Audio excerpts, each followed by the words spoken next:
Messages from the Blue Avian. Introduction. The problem of humans having an access to the universal consciousness and becoming part of a larger cosmic family is not that they can't have access. Instead, they refuse to accept their grandeur and multidimensional nature, they simply deny the experience even when it happens. I used to think that it was simply my imagination, seeing things with my third eye.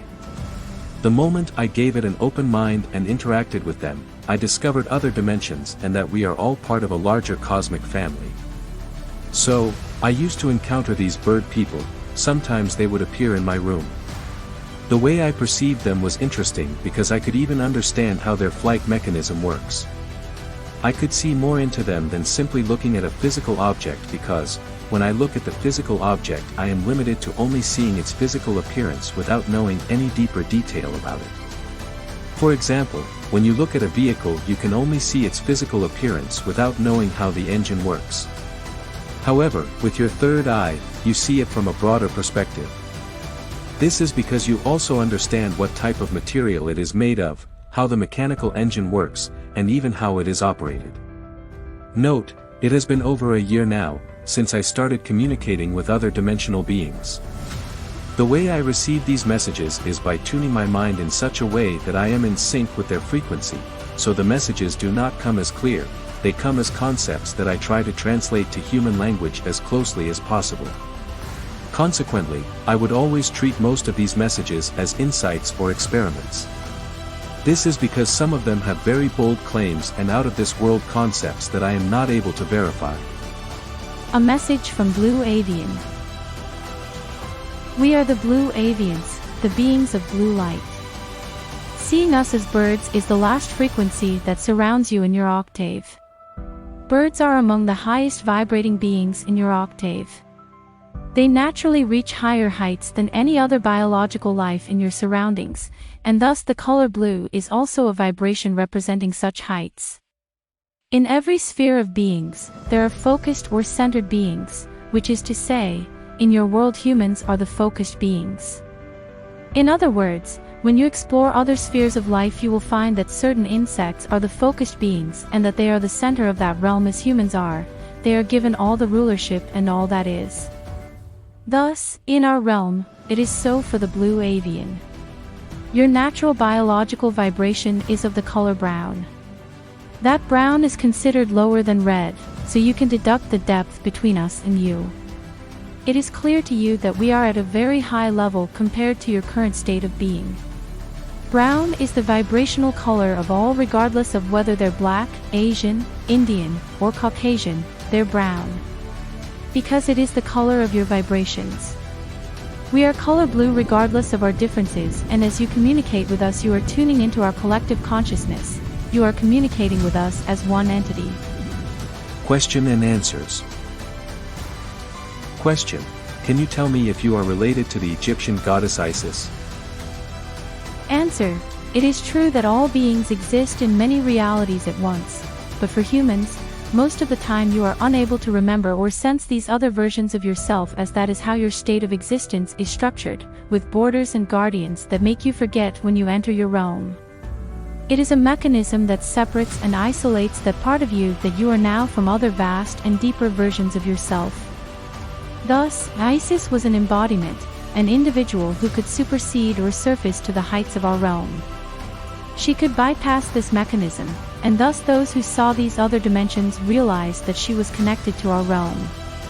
Also, note that during those times, it was of a different era, meaning your age of development is too rigid for people to easily penetrate these different bands/octaves of realities, and thus what you see as imagination becomes only imagination or a work of art, not knowing there is an entire world behind a single painting, poetry, a musical piece, a movie, and so forth. Question: at different times I have seen bird people, are they related to you, or are they of other origins?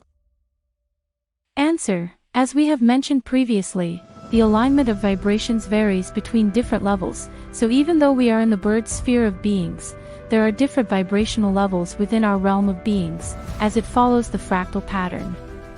So even in our realm, you will also find similar vibrational levels of colors such as red, white, green, etc. Thus it is a universe of birds, so to speak. However, since you are tuning into the collective consciousness, we can detail to you what that was all about and if there is anything of significance in it. Sometimes people's consciousness accidentally surfaces into these realities where they encounter other beings. A place where you can be inspired to sketch, write, speak, or simply daydream about it. These types of people end up being creatives. They do creative work where their art is based on a certain reality. Consider the artist H.R. Giger, who created an interesting art, where his mind had opened a gate to that reality. Then most people realized that there was something behind his art. And thus in many human arts, it is the case that most arts are windows to other realms. One must be cautious about what types of art they bring into their living spaces. These arts are doors to other dimensions. It has been your experience that these beings have appeared to you on multiple occasions, not only birds but also the locust people whom you thought were your imagination. Since these beings are on a lower level than you, they are of no significance to your mission here. Though they appear to have higher technological advancement and mechanisms, they are not of significance as you are. You are free to initiate communication with them, but they will gain more from you than you gain much from them. Your other versions are to deal with them. They have tried to connect with these other lower versions of you and thus tried to ascend to reach your consciousness. That was when you could see them. Remember, you are even of higher status than us in general, and that most of the images you see are not just you, as you don't fathom the incomprehensibility of your grandeur, that even every pore of your sweat is an eye. It receives signals and sends them to you, and that the collective and myriads of beings compose you, that we simply interact with parts of your body for you to access us. And thus we are a mere speck of dust floating in the vastness of space, obscured by the shadow of your being. That this is only a shadow or a small portion of you that is temporarily isolated from your grandeur. Thus we have less to offer to you than respect. Question: but you already mentioned that you are of higher frequency than humans and that we are of brown vibration, which is far below you. How can we be higher than you? Answer: it is clear to you that human beings are not only their physical bodies, and that you have come together in one sphere of reality as human beings, thus you are considered biological beings as a collective consciousness. Your way of doing things is human. Everything is based on the physical. This limits or bans you as a biological being. Yet, even in your political and governmental agreements, nothing metaphysical or supernatural is accepted or considered. So, as a collective we are indeed higher than you, but when we isolate individuals, there are beings that are significantly higher than us. They might not know it, but they are significantly higher than us. A janitor might be of higher origin than the richest person on earth or even the president. But they silently do what they have come for without disturbing or demeaning other sentient beings. Now it will make sense to you, won't it? Question: can you explain yourself further? I do not follow, as I see this self as a regular individual like everyone else. How could this self be higher than you? Answer: the self we are talking about is you.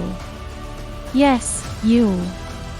Here we are going to be philosophical for a minute, because that is what you would expect from us, that all things are you and you are the only one that exists, nothing else exists, depending on the level of your anchor point or the reality on which you have anchored this you, then you would have decided that is what this you is. Then, however, the reality or the surroundings appear to be, this you is the one that decides. We know that you are looking at or observing and evaluating things from the exterior point of view. But just hear us for a moment. Think about what is represented to you in a moment. Everything that is happening has to be felt or identified by you. It does not matter how difficult the situation is. Forget about external or internal, as they are all the same, that these situations in a fraction of a second. This you is the one that will choose and will decide how all of it is going to end. So by simply residing and existing in that state of unity, then everything is below you and will become the product of what you have decided. That a choice must be made and executed at that level, standing at the center of your consciousness to see your surrounding creation and how even a single thought creates ripples that generate reactions. Question: how exactly do I stand in that state of Eunice? Answer: by finding the moment that is you, behind every choice, action, emotion, and all else. There is one thing that stands unchanging, whether you were a child, a teen, or an old person, it does not change. You may have a clouded mind, clear mind, stirred up emotions, and all other different human conditions, but this you will not falter, it will not shatter, nor will it ever change. Cling in there to see and observe everything that is behind it, then you are eternal. And thus, this part of you has grown and has become immense compared to us. That is what we see. As these are not based on the type of reality or substances that all else are. This is one greater than many of us, and that we see in you that is grander than what we have. As we can offer material help and wealth, but what we see is not a concern of yours. You might have encountered beings that want to keep this part of you here so you don't understand the magnitude of this you within and take advantage of you, and that is what we are telling you, that you are even beyond the furthest realm of existence that we cannot reach. Do a meditation that will tune you into that state. But you should know that you have vowed not to disrupt the evolving sentient. You have vowed to abide by the rules of these realms until you have finished your mission. And that you are indeed not supposed to be here. So, you should maintain signature-free footprints in these lower realms. Question: the statement, "You are not supposed to be here," what exactly does it imply? Answer: as you can see that the world as it is in its current conditions, there are many conflicts and chaos around different societies. This is because all sentient beings from out of this world have felt the need for a change. They volunteered to descend here to bring movements for a greater change.